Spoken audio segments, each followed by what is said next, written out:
नमस्कार नमस्कार दोस्तों, मैं रूपेश सिन्हा आप सभी लोगों का आदित्य सिन्हा कैरियर क्लासेस में बहुत बहुत स्वागत करता हूं। दोस्तों, आज हम लोग बात करेंगे उपराष्ट्रपति से जुड़े हुए प्रश्नों को देखेंगे, है ना, कि उपराष्ट्रपति से आपका किस तरह का प्रश्न आता है ना।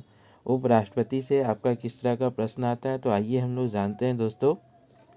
जो झारखंड, देखिए यहाँ पर आपका जो टॉपिक बन रहा है ये झारखंड है ना, झारखंड सीजीएल के लिए और लगभग सभी एग्ज़ाम के लिए बहुत बहुत इम्पॉर्टेंट है, जहाँ पर आपका पॉलिटिकल साइंस के प्रश्न आते हैं, है ना, जहाँ पर पॉलिटिकल साइंस के प्रश्न आते हैं।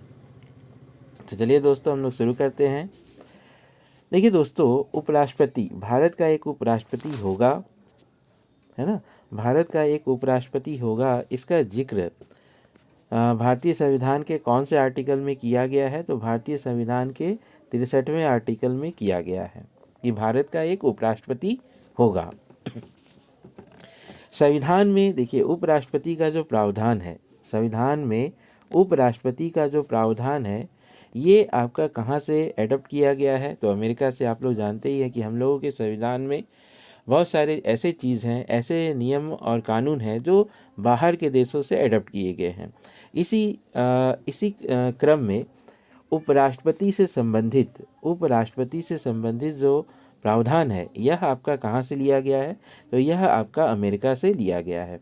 भारत का उपराष्ट्रपति राज्यसभा का पदेन सभापति होता है। पदेन यानी एक्स ऑफिसियो। एक्स ऑफिसियो कहने का मतलब क्या है कि वह वहाँ पे चुन के नहीं आता, वो वहाँ पर नॉमिनेट किया जाता है। ये इसका जिक्र आपका कौन सा अनुच्छेद में है, तो अनुच्छेद 64 और 89 में। तो भारत के उपराष्ट्रपति का ये राज्यसभा का पदेन सभापति होता है और इसका यह प्रावधान कहाँ से लिया गया है, तो अमेरिका से लिया गया है।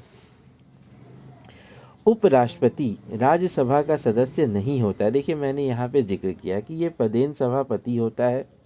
पदेन सभापति का होने का मतलब क्या है कि वह राज्यसभा का सदस्य नहीं होता है ना। तो राज्यसभा का सदस्य नहीं होने के कारण उसे मतदान का अधिकार भी नहीं प्राप्त है, किंतु सभापति के रूप में निर्णायक मत देने का अधिकार उसे प्राप्त है। जैसे लोकसभा स्पीकर है ना, लोकसभा स्पीकर को क्या है, तो निर्णायक मत देने का अधिकार है।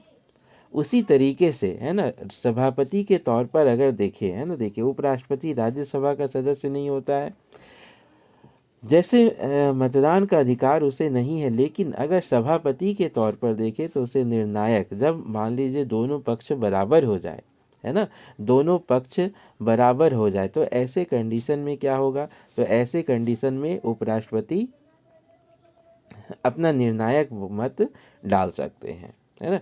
दोस्तों यहाँ पर मैं उपराष्ट्रपति के योग्यता के बारे में बात करूं, है ना, योग्यता क्या है, तो कोई व्यक्ति उपराष्ट्रपति निर्वाचित होने योग्य तभी होगा जब वह भारत का नागरिक है ना, जब वह भारत का नागरिक होगा तभी वह, है ना, तभी वह निर्वाचित हो सकता है। 35 वर्ष की आयु को पूरा कर चुका हो, 35 वर्ष की आयु को पूरा कर चुका हो, तो ये तो देखिए ये सब आपका कॉमन है राष्ट्रपति और उपराष्ट्रपति में कि भारत का नागरिक तो होना चाहिए, प्लस 35 वर्ष की आयु को वो पूरा कर चुका हो। राज्यसभा के सदस्य निर्वाचित होने का योग्य, मतलब राज्यसभा का जो सदस्य होते हैं, है ना, जो में एमपी बनते हैं, उनका क्राइटेरिया को उपराष्ट्रपति फुलफिल करे तभी वो राज्यसभा के सदस्य बन सकते हैं, है ना। सदस्य निर्वाचित होने के योग्य हो, निर्वाचन के समय किसी लाभ के पद पर वह स्थित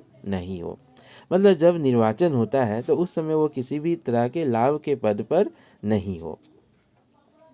उपराष्ट्रपति के निर्वाचन के लिए देखिए, उपराष्ट्रपति का जो निर्वाचन होता है ना, तो निर्वाचन के लिए निर्वाचक मंडल की व्यवस्था की गई है। यह आपका अनुच्छेद 66 का 1 में जिक्र है ना। उपराष्ट्रपति के निर्वाचन के लिए निर्वाचक मंडल, ये आपका 66 का 1 का जिक्र है। उपराष्ट्रपति का निर्वाचन संसद के दोनों सदनों के सदस्यों से मिलकर बनने वाले निर्वाचक गण, उपराष्ट्रपति का निर्वाचन संसद के दोनों सदनों के सदस्यों से मिलकर बनने वाले निर्वाचक गण के सदस्य द्वारा आनुपातिक, है ना, बनने वाला आनुपातिक प्रतिनिधित्व पद्धति के अनुसार होता है ना, आनुपातिक प्रतिनिधि के अनुसार होता है और एकल संक्रमणीय मत के आधार पर होता है ना, एकल संक्रमणीय मत के आधार पर होता है और ऐसे में निर्वाचन मतदान गुप्त होता है ना। उपराष्ट्रपति का भी जो इलेक्शन होता है वो आपका क्या होता है, तो गुप्त मतदान के द्वारा होता है और एकल संक्रमणीय पद्धति के द्वारा होता है, एकल संक्रमणीय पद्धति के द्वारा होता है। उपराष्ट्रपति को अपना पद ग्रहण करने से पूर्व राष्ट्रपति अथवा उसके द्वारा नियुक्त व्यक्ति के समक्ष शपथ लेनी पड़ती है। देखिए यहाँ पर आपको ध्यान रखना है कि उपराष्ट्रपति को शपथ कौन दिलाता है, तो राष्ट्रपति शपथ दिलाते हैं, है ना। उपराष्ट्रपति को शपथ कौन दिलाता है, तो राष्ट्रपति शपथ दिलाते हैं। या अगर राष्ट्रपति अब्सेंस है ना, राष्ट्रपति अब्सेंस है तो उसके द्वारा जो नियुक्त व्यक्ति होगा उसके समक्ष उसको शपथ लेनी पड़ती है।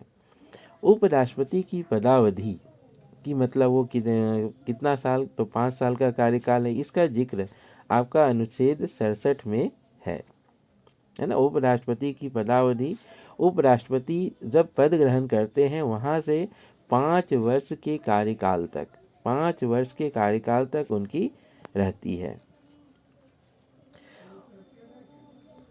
उपराष्ट्रपति राज्यसभा के ऐसे संकल्प द्वारा अपने पद से हटाया जा सकेगा जिसमें राज्यसभा के तत्कालीन सदस्यों को बहुमत से पारित किया है और इसे लोकसभा सहमत है। देखिए उपराष्ट्रपति को हटाने का प्रोसेस क्या है ना, उपराष्ट्रपति को हटाने का प्रोसेस क्या है, तो ऐसे संकल्प द्वारा जिसको अपने पद से हटाया जा सकेगा जिसने राज्यसभा के तत्कालीन सदस्यों को बहुमत से पारित किया है, मतलब बहुमत से पारित होगा तो हट जाएगा, लेकिन हाँ इसमें लोकसभा का सहमति होना बहुत ही आवश्यक है। दोस्तों यह क्लास आप आदित्य सिन्हा कैरियर क्लासेस के थ्रू से देख रहे हैं, जहाँ पर आपको जेएसएससी एसएससी रेलवे से जुड़ा हुआ सभी, है ना, बेहतर प्लेटफॉर्म मिलेगा। आप हमारे चैनल को ज़रूर सब्सक्राइब करें। तो चलिए आगे देखते हैं। उपराष्ट्रपति अपने पद की अवधि समाप्त हो जाने पर भी तब तक पद धारण करता रहेगा जब तक उसका उत्तराधिकारी अपने पद ग्रहण नहीं किया, मतलब जब तक कोई दूसरा उत्तराधिकारी नहीं बन जाता तब तक वो उपराष्ट्रपति इस पद पर रहेंगे। उपराष्ट्रपति के निर्वाचन संबंधित विवादों का निपटारा ये भी राष्ट्रपति के जैसा होता है। जो भी निर्वाचन संबंधी विवाद है उसको सुलझाने का काम कौन करते हैं, तो उच्चतम न्यायालय करते हैं। उच्चतम न्यायालय द्वारा किया जाता है। निर्वाचन अवैध होने पर उसके द्वारा किए गए कार्य अवैध नहीं होते हैं, जैसे राष्ट्रपति का नहीं होता है। देखिए राष्ट्रपति का पद खाली है अगर, है ना, राष्ट्रपति का पद खाली है तो उपराष्ट्रपति राष्ट्रपति की हैसियत से कार्य करते रहेंगे। देखिए यहाँ पर अनुच्छेद आपको याद रखना है, बहुत ही इम्पॉर्टेंट है, अनुच्छेद 65। राष्ट्रपति का पद खाली रहने पर उपराष्ट्रपति राष्ट्रपति की हैसियत से कार्य करता रहेगा।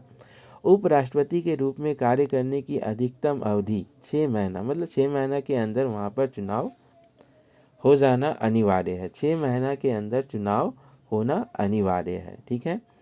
इस दौरान राष्ट्रपति का चुनाव करा लेना अनिवार्य होता है ना, राष्ट्रपति का चुनाव करा लेना अनिवार्य होता है। राष्ट्रपति के रूप में कार्य करते समय उपराष्ट्रपति को राष्ट्रपति की सभी शक्तियाँ, उन्नतियाँ, उपलब्धियाँ और विशेषाधिकार प्राप्त होता है। मतलब उपराष्ट्रपति जब राष्ट्रपति का काम करेंगे तो उनको राष्ट्रपति को जितना सुख सुविधा मतलब अधिकार दिया गया है वही अधिकार उस समय उपराष्ट्रपति के पास होगा।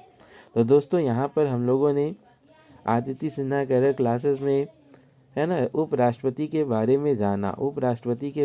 में जाना। इसी तरह मैं फिर से कोई नया टॉपिक लेकर आऊँगा। आप हमारे चैनल को ज़रूर सब्सक्राइब करें, लाइक करें और शेयर करें। तो चलिए मिलते हैं हम लोग अगले वीडियो में, तब तक के लिए बहुत बहुत धन्यवाद।